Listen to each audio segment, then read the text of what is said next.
మల్లారెడ్డి, పిచ్చి మల్లారెడ్డి. ఆ పిచ్చి మల్లారెడ్డి మొన్న పోయిండు బీజేపీలో, ఢిల్లీలో పోయిండు, ఢిల్లీలో ప్రయత్నం చేసిండు, అక్కడ కాలేదు. మళ్ళీ ఏం చేసిండు, కాంగ్రెస్కి వస్తా అని చెప్పేసి మా అందరి నాయకులకు ఫోన్ చేస్తుంది. మల్లారెడ్డి, నువ్వు 10 సంవత్సరాలు ప్రజలను మోసం చేసి ప్రజాధనాన్ని మొత్తం దోసుకున్నావు. ఇలా నిజంగా కూడా నీ చిత్తశుద్ధి ఉంటే ఎక్కడెక్కడ భూములు కబ్జాలు పెట్టినావో, ఎఫ్టీఎల భూములను కబ్జాలు పెట్టినావో అవన్నీ కూడా మాకు హ్యాండ్ ఓవర్ చేయి, ప్రభుత్వానికి హ్యాండ్ ఓవర్ చేయి, అప్పుడు ఆలోచిస్తాం. అప్పటిదాకా కూడా వచ్చే ప్రసక్తి లేదు. మా మేడ్చల్ కాన్స్టిట్యూన్సీలో ఉన్నటువంటి మా నాయకులు జంగయ్య యాదవ్ కానీ, సుధీర్ అన్న కానీ, హరివర్ధన్ రెడ్డి కానీ, నేను కానీ, మా కార్యకర్తలు కానీ, మా నాయకులు కానీ అందరూ కూడా సహించేది లేదు. మల్లారెడ్డి వస్తే తరిమి కొట్టేది ఖాయం.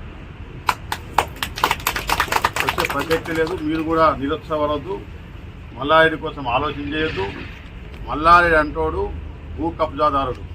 ఆ భూ కబ్జాదారుని కాంగ్రెస్ పార్టీలోనికి మా యొక్క ముఖ్యమంత్రి కూడా సహకరించాడు. ఇది నమ్మూరి సమస్య లేదు.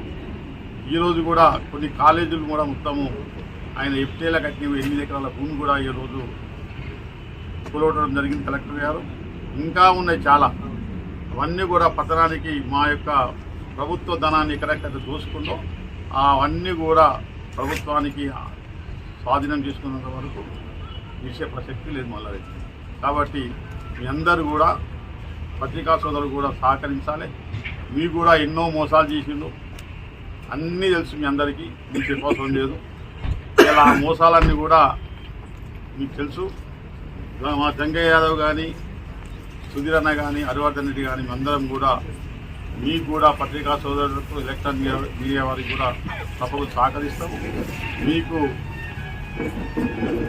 ఎంతో నష్టపోయారు, ఆ నష్టాన్ని తప్పకుండా ఫలించే విధంగా మేము చూస్తామని చెప్పి మా అన్నదమ్ముల పత్రికా మిత్రులందరూ కూడా తెలియజేసుకుంటూ మరొకసారి రేపు ఎల్లుండి జరగబోయే